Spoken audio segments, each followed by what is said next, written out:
Saya Angelina Larasati, saya sudah bersyahadat dari tahun 2021 kemarin September. Semoga cerita saya dapat memotivasi kita semua, terutama bagi para mu'alaf-mu'alaf baru untuk tetap berjuang di jalan Allah.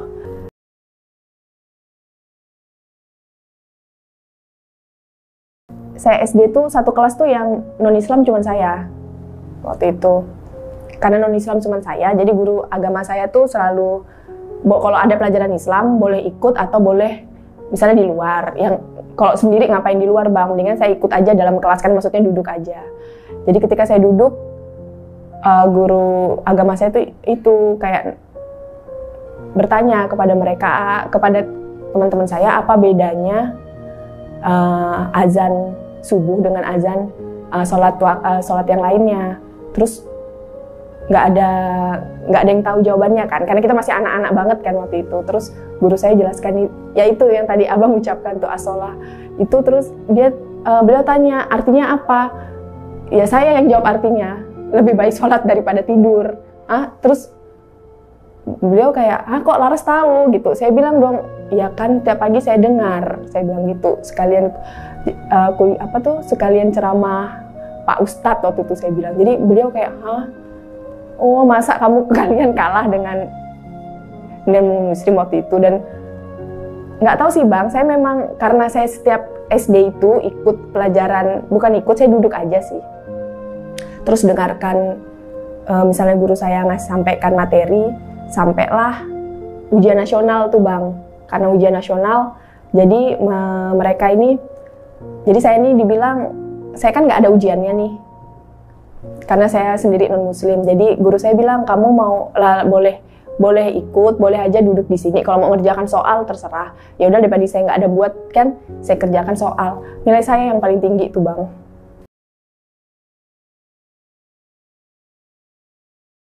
Saya kerja di salah satu sekolah Katolik swasta di Pontianak ini. Saya ngajar TK. Karena memang jurusan saya TK, PG PAUD. Jadi waktu itu sekitar bulan Januari tahun lalu, saya udah ajukan untuk pengunduran diri.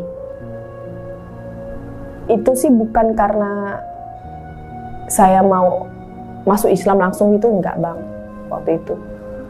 Cuman kayak kalau saya berpikir kalau saya masih di sini, keinginan saya yang yang ingin saya capai ini nggak bakal bisa terwujud waktu itu. Termasuklah keinginan berpindah agama. Tapi dari bulan Januari saya kan baru bisa keluar bulan Juli. Selama 6 bulan itu bang, dari awalnya saya ketika mengundurkan diri, alasan saya karena saya mau pindah agama, maksudnya alasan dalam diri saya, tapi bukan alasan saya dengan mereka, enggak. Tapi selama 6 bulan ini tuh saya kayak, perasaan saya tuh campur aduk gitu bang. Tiba-tiba teman tuh jadi baik banget, care. Jadi suasana kerja kok jadi jadi kayak kekeluargaan. Dan hal itu tuh kayak, ketika udah terakhir saya kayak nggak mau keluar bang. Kayak seperti, aduh, salah nggak sih keputusan saya keluar? Apa benar kalau yang saya lakukan ini udah sesuai dengan apa yang saya inginkan, kayak gitu bang. Sampai akhirnya keluar, dan saat keluar pun saya kayak masih belum bisa lepas dari tempat kerja lama saya. Suasana kerja tuh lebih enak gitu waktu itu, ketika kayak ada perasaan seperti itu. Makanya saya kayak, wah, payah, kayak itulah, dalam perasaan saya ini bingung sampai akhirnya ya udah, kayak saya putuskan, ya udah keputusan dari awal gak mungkin saya tarik lagi ucapan saya kan, akhirnya keluar. Ya waktu itu memang jenjang pendidikan saya itu, kebetulan ketika saya lanjut kuliah lagi, kebetulan S2 saya kan memang untuk jenjang pendidikan kepala sekolah waktu itu gitu.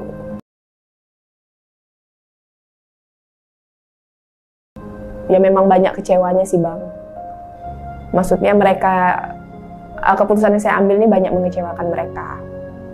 Karena kayak seperti nggak direncanakan kok, udah direncanakan nih bakal seperti ini, kenapa malah keluar, seperti itu. Cuman memang pergaulan saya itu memang semuanya ya karena saya non-Islam ya kawan-kawan saya juga non-Islam. Kebetulan tempat kerja saya kan tempat kerja non-Islam. Jadi ya lingkup pergaulan saya ya seperti itu Bang, sama-sama mereka. Tapi walaupun saya sama-sama mereka, kadang ada waktu saya merasa kalau hati saya tuh nggak nyambung gitu secara rohani gitu ya Bang ya.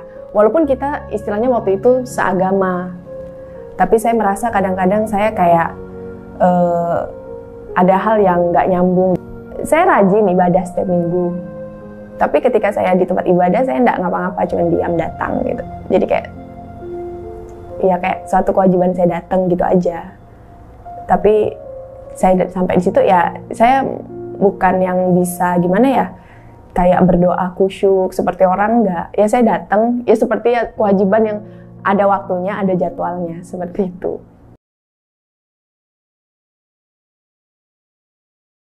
Jadi ketika ibu saya udah meninggal, waktu itu saya merasa saya sendiri kan Bang. Dan saya merasa saya enggak tahu saya harus bagaimana. Terutama dalam hal ibadah, dalam hal urusan rohani saya. Karena dari dulu saya simpel ya Bang mikirnya. Ketika ibu saya ada, ibu saya yang selalu berdoa untuk saya gitu kan. Jadi saya, istilahnya saya kerja tenang masih ada ibu saya yang mendoakan saya. Tapi ketika ibu saya nggak ada, saya bingung perkara masalah urusan rohani saya. Saya dengan Tuhan nggak dekat. Saya merasa itu waktu itu. Saya juga setelah itu jarang ibadah juga. Karena waktu ada ibu saya, ya ibu saya yang ajak untuk ibadah. Terus saya ada ngerasa kekosongan dalam diri saya.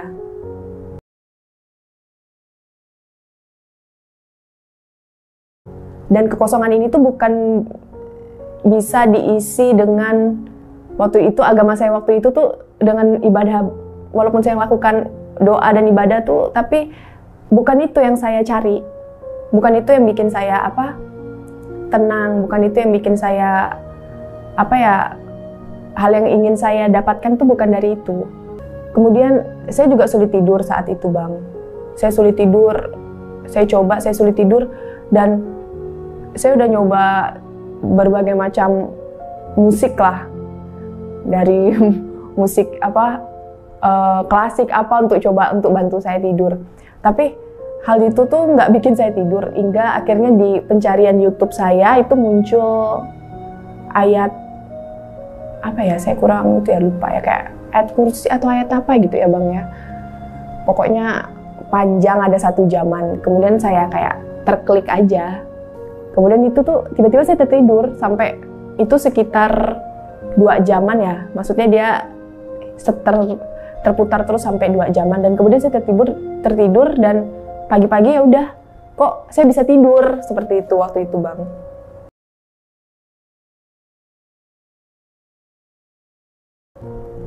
Jadi saya ngerasa kayak dari situ saya mulai, mungkin ini yang saya cari. Akhirnya saya mulai dari situ saya mulai sering browsing tentang Islam, tentang bagaimana jadi mu'alaf, dan banyak sharing ke teman saya. Enggak sih banyak teman, maksudnya teman terdekat saya, dan mereka support saya kayak gitu. Terus saya banyak juga beli buku tentang Islam seperti itu Bang.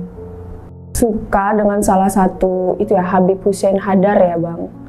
Mungkin karena pendekatan beliau tuh mudah dipahami gitu menurut saya, dari perspektif saya. Kemudian saya beli bukunya beliau, judulnya tuh Tuhan Ada di Hatimu. Jadi Saya beli buku beliau, saya baca, kemudian saya juga subscribe YouTube-nya, saya nonton YouTube-nya, dan itu yang membuat saya, oh ternyata Islam itu indah, Islam itu mudah. Sampai sekarang saya beranggapan bahwa Islam itu agama yang tidak pernah menuntut kita tidak pernah menuntut kita untuk tidak, gimana ya Bang ya, kayak tidak memberatkan kita. Kayak Tuhan itu, Allah itu bukan ada di Mekah, bukan ada di tempat-tempat ibadah, tapi kalau kamu mau mencari Allah, itu ada di hatimu. Dan itu yang saya pikir, iya sih, itu yang saya cari. Maksudnya kita nggak perlu sibuk mencari kemanapun, tapi coba kita kayak pahami dulu perasaan kita seperti apa. Waktu itu saya kemudian saya ikutin ceramah-ceramahnya, pendekatan-pendekatannya, kemudian saya banyak follow sosial media beliau, dan beliau membuat saya tuh tertarik dengan Islam. Karena cara beliau untuk menyampaikan ke orang seperti saya nih Bang, yang nggak bisa langsung yang berat gitu. Ya, kata-kata beliau tuh mudah saya mengerti, mudah dicerna, dan itu yang buat saya, oh iya ternyata Islam itu indah kok. Mudah kalau kita pelajari, nggak usah kita terlalu berpikir, oh sholatnya 5 waktu dengan berbagai macam bacaan. Ternyata sampai sekarang alhamdulillah saya udah bisa sholat 5 waktu.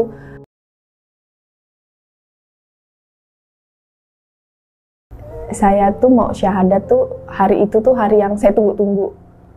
Jadi ketika saya udah syahadat, saya merasa kayak, akhirnya syahadat juga, akhirnya selesai juga hal yang selama ini saya cari, hal yang selama ini saya dapatkan, kayak gitu Bang. Saya merasa, oh apa yang kayak hati saya tenang, terus saya merasa kayak seperti apa yang saya cari, oh ini loh saya dapatkan. Walaupun saya waktu itu belum tahu sama sekali apapun, maksudnya kayak sampai dijelasin nanti selesai ini pulang mandi mandi besar apa gitu dan segala macam. Saya masih kayak bingung-bingung sendiri gitu Bang. Waktu itu iya sampai saya minta catatan, saya tempel. Jadi itulah saya bilang rumah saya itu penuh tempelan gitu. Ya gitu, dimana saya ngeliat itu saya bisa hafalkan kayak gitu Bang.